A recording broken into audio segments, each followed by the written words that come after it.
உலகெங்கிலும் நடக்கும் முக்கிய நிகழ்வுகளை குறுஞ்செய்தி வடிவத்தில் தெரிந்து கொள்ள ஆதன் செயலியை டவுன்லோட் செய்யுங்கள். ஆதன் செயலியை டவுன்லோட் செய்ய டிஸ்கிரிப்ஷனில் உள்ள லிங்கை கிளிக் செய்யவும். ஏன் நாகப்பாம்புக்கு மட்டும் இவ்வளவு ஸ்பெஷல்? இவங்களெல்லாம் ஏன் கும்பிடல? அவங்க புதைத்த முன்னோர்கள் பூமிக்குள்ள இருக்காங்க. இந்த மரம் பூமிக்குள்ள இருந்து வளர்ந்து வந்திருக்கு. அப்போ இந்த மரங்கள்லாம் நம்முடைய முன்னோர்கள், அவர்கள் தூவுகின்ற மலர்கள் எல்லாம் அவர்களுடைய ஆசீர்வாதம்னு நம்பிக்கை.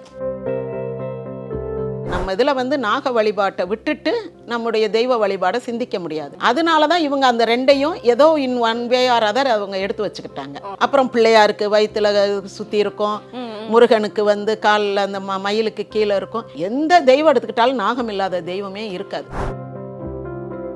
அப்போ ஹஸ்பண்ட் என்ன காடு கும்பிட்றாங்களோ ஒய்ஃப் அதே சாமி தான் கும்பிடணும். அதுதான் குலதெய்வம். மற்றதுபடி நீங்கள் முருகனை கும்பிட்டா நான் பிள்ளையாரை கும்பிட்றேன்னு சொல்கிறதெல்லாம் அது குலதெய்வத்துக்குள்ளே வராது. அந்த கணக்கு நம்ம குலதெய்வத்தை மாற்றி கும்பிடக்கூடாது. ஆண் தான் பெண்ணுக்கு தாலி கட்டணும் அப்படின்றது தானே அதனுடைய முறை. அப்படி அதே மாதிரி சாமி கும்பிடும் போது ஹஸ்பண்ட் வீட்டுக்கு வந்துட்டா இனி உனக்கு அந்த சாமியெல்லாம் கிடையாது, நீ உங்கள் அம்மா வீட்டு சாமியெல்லாம் கும்பிடக்கூடாது, அதெல்லாம் நமக்கு ஆகி வராது. முக்கிய தகவல்களை உடனுக்குடன் தெரிந்து கொள்ள ஆதன் செயலியை டவுன்லோட் செய்யுங்கள். டவுன்லோட் லிங்க் டிஸ்கிரிப்ஷனில் உள்ளது. ஆதன் நியூஸ் நேயர்களுக்கு வணக்கம். இன்றைய நேர்காணலில் நம்மோடு இணைந்திருக்கிறார் தமிழ் பேராசிரியை திருமதி ராஜேஸ்வரி அவர்கள். வாருங்கள் பேசுவோம். வணக்கம் மேடம். வணக்கம்மா. இதில் குலதெய்வம் பற்றி பேசும்போது அந்த கருப்பசாமி, ஐயனார் இவங்களெல்லாம் நம்ம தவிர்க்கவே முடியாது. அந்த கருப்பசாமி, ஐயனார் இவங்க வழிபாடெல்லாம் எப்போ ஆரம்பிச்சது மேம்? இந்த ஐயனார்ன்றதெல்லாமே நம்ம ஆசீவகத்தில் மர்க்கலி நாதர் அவர்கிட்ட இருந்து ஆரம்பித்து யானை அறிவுக்குரிய ஒரு இது. அதனால் அறிவின் குறியீடாக யானையை வச்சு பின்னாடி அது அதிர்ஷ்டத்தின் குறியீடுன்னு கருதப்பட்டு, அப்புறம் அசோகர் யானை தாயின் வயிற்றிலிருந்து வருவதாக ஒரு சிலை வைத்து புத்தருக்கு, அதன் பிறகு யானை முகம் கொண்ட மனிதர் சிலை புத்தருக்கு வச்சு, அதன் பிறகு சைவத்துக்கு வரும்போது அது பிள்ளையார், விநாயகர் அந்த மாதிரி ஏற்றுக்கொள்ளப்பட்டு, அது வரைக்கும் அந்த வழிபாடு இருக்குது.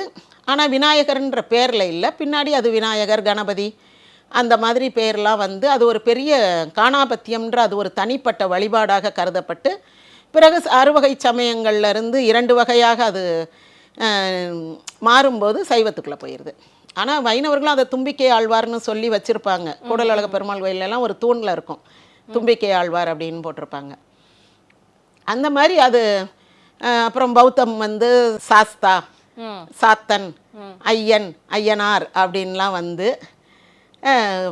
அதனுடைய ஒரு விசேஷம் என்னென்னா, அந்த போதி சத்துவர்கள் அல்லது சாஸ்தா, ஐயனார், சாத்தன் அந்த மாதிரியான தெய்வங்கள் எல்லாமே நீர்நிலைகளுக்கு அருகில் இருக்கும்.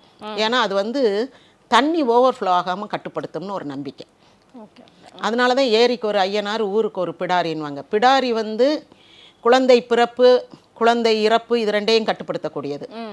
நோய் திடீர்னு குழந்தைகள்லாம் செத்து போகும் இல்லையா, எபிடெமிக் டிசீசஸ். அப்போ பிடாரி வழிபாடு எல்லா ஊர்லேயும் இருக்கும். குலதெய்வமாகவும் பிடாரி வணங்கப்படுது. அதுக்கடுத்து கருப்பசாமின்றது ரொம்ப லேட்டர். அது ஒரு 14ஆம் 16ஆம் நூற்றாண்டுக்கு பிறகு தான் வருது. ஆனால் நம்ம மாயோன்னு ஒரு நீல நிற வண்ணன் கண்ணன் வழிபடுறோம்ல, அதை கண்ணனையும் பலராமனையும் சேர்த்து கருப்புச்சாமி, வெள்ளைச்சாமின்னு கருதுறவங்களும் இருக்காங்க. அதனுடைய அது இருந்தனால இந்த கருப்பசாமி வரும்போது நம்ம ஈஸியாக அதோட ரிலேட் பண்ண முடிஞ்சுச்சு. இந்த நீல நிற கண்ணன், கார்மேகம், நீலமேகம்னு சொல்கிறது மாதிரி தான் இது ஒரு நாட்டுப்புற தெய்வம் அப்படின்னு. ஆனால் 18ஆம் படி கருப்பு மதுரை அழகர் கோயிலில் இருக்கிறது மலையாள மாந்திரிகர்.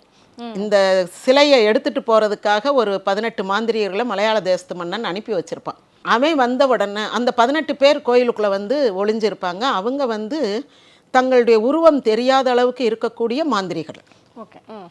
அதுக்கு அந்த உருவம் தெரியாமல் இருக்கிறதுக்கு அவங்க கண்ணில் ஒரு அஞ்சனம் தீட்டியிருப்பாங்க, மை வரைஞ்சிருப்பாங்க. அந்த மை கண்ணு கீழே வரைஞ்சிருக்கிறனால அவங்களுடைய உருவம் தெரியாது. அப்போ இந்த சுந்தரராஜ பெருமாள் அல்லது கள்ளழகர் என்ன பண்ணுவார், ஒரு பட்டர் கனவுல போய் சொல்லி, இப்படி மாந்திரிகர்கள் வந்திருக்காங்க, நீ நல்ல காரமாக மிளகு நிறையா போட்டு காலையில் வெண்பொங்கல் செய்து கொண்டு வா, அந்த காரம் பரவி அவன் கண்ணில் இருக்க மை கரையணும் அப்படின்னு. உடனே அதே மாதிரி இவர் செய்வார். அந்த மை கரைய அவங்க உருவம் தெரிஞ்சிடும். அப்போ எல்லாரையும் பிடிச்சிருவாங்க. பிடிச்ச உடனே அதில் ஒருத்தர் கருப்பசாமி. அவர் சொல்லுவார், உன்னுடைய அழகை பார்த்து நான் வியந்துட்டேன், நான் உன்னை விட்டு போகவே மாட்டேன், இங்கேயே உனக்கு காவல் தெய்வமாக இருக்கேன், நீ என்னை ஏற்றுக்கொள்ளு அப்படின்ட்டு அவர் அந்த மீதி 18 பேரையும் அடித்து கொன்று 18 படிகளாக்கி அவர் காவல் தெய்வமாக இருக்கிறார் அப்படின்னு அங்கே ஒரு நம்பிக்கை. அதனால் அந்த 18ஆம் படி கருப்புக்கு வந்து கோயிலுடைய ஒவ்வொரு நடவடிக்கையும் அவர்கிட்ட சொல்லுவாங்க. கோயிலேருந்து சாமி வெளியே போனால் அவர்கிட்ட சொல்லிட்டு போவாங்க என்னென்ன நகை எடுத்துகிட்டு போகிறோன்ட்டு.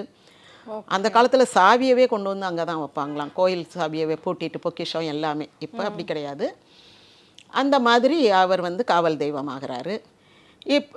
ஐயனார் நீர்நிலைக்குரிய தெய்வம், கருப்பசாமி வந்து பெருமாளுக்கு காவல் தெய்வமாக இருக்கிறாரு.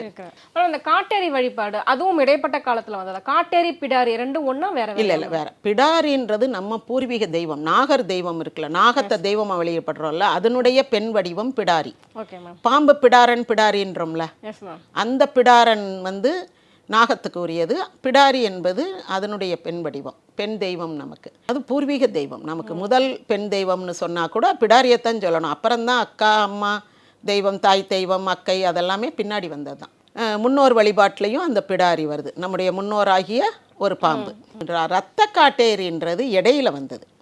இந்த யட்சினின்னு வாங்கல்ல, பௌத்த சமயத்தில் வந்து யட்சினின்னு வாங்க, அது வந்து ஒரு காவல் அதாவது என்னென்னா காவல் தேவதைன்னு சொல்கிறத விட அது வந்து ஒரு ஸ்பிரிட். ஒரு ஸ்பிரிட்னா இறந்து போன மனிதன் கிடையாது, அது மனிதனுக்கும் கடவுளுக்கும் இடையில இருக்கிறது. அந்த இசக்கி, இயக்கி, யட்சினி, காட்டேரி இதெல்லாம் இறந்து போன மனிதர்கள் கிடையாது, ஆனால் அவங்க கடவுளும் கிடையாது. அது ரெண்டுக்கும் இடையில இருக்கிற ஒரு வழிபாடு தான் அது ரத்த காட்டேரி இவங்கெல்லாம். Okay okay. அப்படி நீங்கள் சொல்லும்போது பார்த்தீங்கன்னா நாகர் வழிபாடு பற்றி பேசிட்டு இருந்தீங்க. பூமிக்குள்ளேருந்து வருவதால் தான் வந்துட்டு அதை பார்த்து பயந்து கும்பிட்டோம். எனக்கு என்ன டவுட்னா மேடம், பூமிக்குள்ளேருந்து பாம்பு மட்டும் வரல, எலி, பெருச்சாலி போன்ற அந்த மாதிரி உயிரினங்களுமே வந்துட்டு பூமி கடியிலேருந்து தான் வந்தது. ஏன் நாகப்பாம்புக்கு மட்டும் இவ்வளவு ஸ்பெஷல்? இவங்களெல்லாம் ஏன் கும்பிடலை? இப்போ எலி மற்றதெல்லாமே வெளியில் தெரியக்கூடியது தான். இப்போ பாம்பு வந்து வெளியே தெரியக்கூடியதில்லை. இன்னொன்று, பாம்புக்கிட்ட தான் விஷம் இருக்கும், அதுதான் நம்மளை கொல்லும். எலி இதெல்லாம் வந்து உயிர் பயம் கிடையாது, பாம்புக்கிட்ட நமக்கு உயிர் பயம் இருக்குது. இன்னொன்று சொல்கிறேன், என்ன கேளுங்களேன். இப்போ ஜப்பானில் வந்து என்ன பண்ணுவாங்க, ஒரு விழா நடக்கும், மத்சூரி அப்படின்ட்டு, ஹானா மத்சூரின்னு. அது என்னென்னா பூ விழா. இந்த செரி மரங்கள்லாம் ஒரே நேரம் பூக்கும், ப்ளம் ட்ரீஸும் செரியும். அப்போ என்ன பண்ணுவாங்க, எல்லாரும் குடும்பமாக போய் அந்த மரத்துக்கடியில் உட்காருவாங்க. அந்த பூவெல்லாம் இவங்க மேலே விழுவுன்னு வச்சுக்கோங்களேன், அது அவங்களுக்கு ஒரு பிளெஸ்ஸிங். என்ன காரணம்னா, அவங்க புதைத்த முன்னோர்கள் பூமிக்குள்ளே இருக்காங்க, இந்த மரம் பூமிக்குள்ளே இருந்து வளர்ந்து வந்திருக்கு.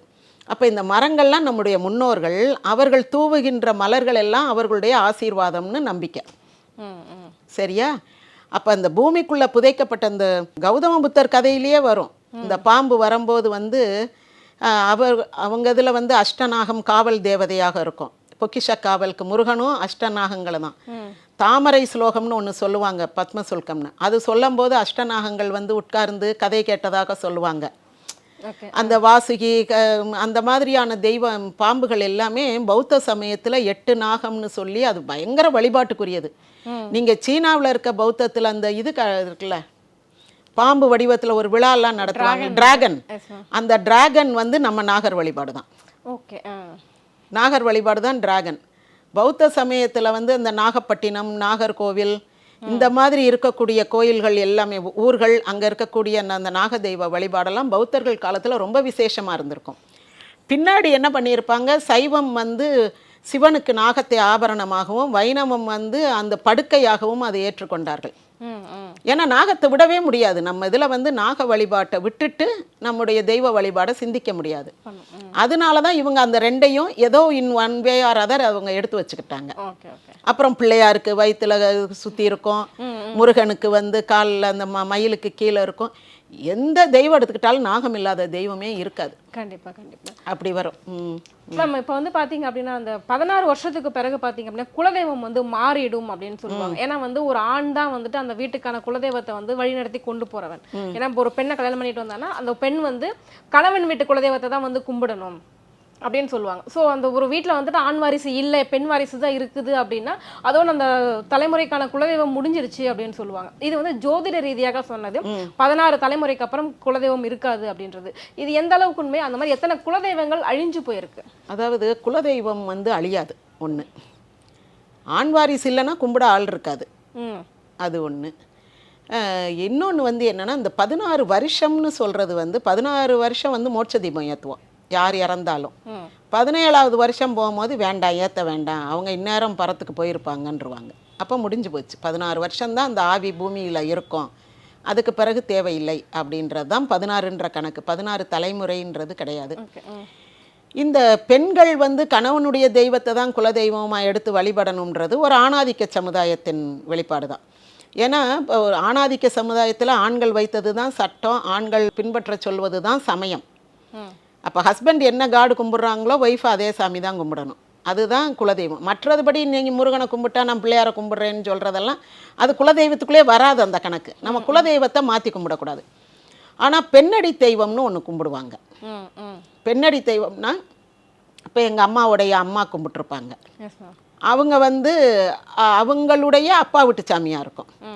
எங்கள் அம்மா வந்து ஹஸ்பண்ட் கார்டும் கும்பிட்டுருப்பாங்க, அதே நேரத்தில் அவங்க அம்மா கும்பிட்டு அவங்க அப்பா வீட்டு சாமியும் கும்பிட்றாங்கன்னு வச்சுக்கோங்க. பெரும்பாலும் அது கும்பிட மாட்டோம். ஆனால் ஒரு விருப்பத்தில் சிலர் சொல்லுவாங்க எங்களுக்கு குலசாமி வழிபாடு ஆகி வரல, நாங்கள் அது கும்பிட்றதில்ல, எங்களுக்கு அது ஒத்து வரல அப்படின்னு சில நேரம் சொல்லும்போது சரி பெண்ணடி தெய்வத்தையாவது கும்பிடுவோம், அம்மா வழி சாமியை கும்பிடுவோம் அப்படின்னு அதை எடுத்து கும்பிடுவாங்க. ஜாதகத்தை பார்த்து சொல்லுவாங்க, அது உங்களுக்கு வந்து பெண்ணடி தெய்வ வழிபாடு நல்லா வரும், உங்களுக்கு இந்த குருஜி வழிபாடு மனிதர்களாக இருந்து இறந்து போனவர்களுடைய இந்த ரமணர் சாய்பாபா இது நீங்கள் கும்பிடலாம், அல்லது நீங்கள் வந்து துஷ்ட தேவதைகள் மாதிரி காளி அப்படி வராகி அப்படி வழிபாடு செய்யலாம், அல்லது ஆண் தெய்வம் வழிபடலாம், பெண் தெய்வம் வழிபடலாம் அப்படின்னு ஜாதகத்தை பார்த்து சொல்லுவார். இது உண்டு. அப்படியும் கும்பிடலாம். பெண்ணடி தெய்வம் அப்படின்னு சொல்லி கும்பிடுவதும் உண்டு. ஆனால் அதெல்லாம் ரொம்ப ரேர். பொதுவாக வந்து அது அந்த ஆணாதிக்க சமுதாயத்தின் வெளிப்பாடு தான். அது என்ன நம்ம எது எப்படி கல்யாணம் எப்படி நடக்கணும் அப்படின்றத அவங்க தான் ஃபிக்ஸ் பண்ணியிருப்பாங்க. வேலையெல்லாம் நம்ம பெண்கள் பார்த்தாலும் ஆண் தான் பெண்ணுக்கு தாலி கட்டணும் அப்படின்றது தானே அதனுடைய முறை. அப்படி அதே மாதிரி சாமி கும்பிடும் போது ஹஸ்பண்ட் வீட்டுக்கு வந்துட்டா இனி உனக்கு அந்த சாமியெல்லாம் கிடையாது, நீ உங்கள் அம்மா வீட்டு சாமியெல்லாம் கும்பிடக்கூடாது, அதெல்லாம் நமக்கு ஆகி வராது, அது ரொம்ப நமக்கு குடும்பத்துக்கு ஆகாது அப்படின்னு மாமியார் சொல்லிடுவாங்க. அப்புறம் இங்கே தான் கும்பிடுவோம். இது வந்து அப்படித்தானே தவிர மற்றபடி இதில் வேறு ஒன்றும் பெரிய ஆன்மீக தத்துவம்னு எதுவும் கிடையாது. இது வந்து சமூக கருத்து தான். எங்கள் கேள்விகளுக்கு ரொம்ப சிறப்பாக பதில் சொன்னீங்க மேம். நன்றி. நன்றிம்மா.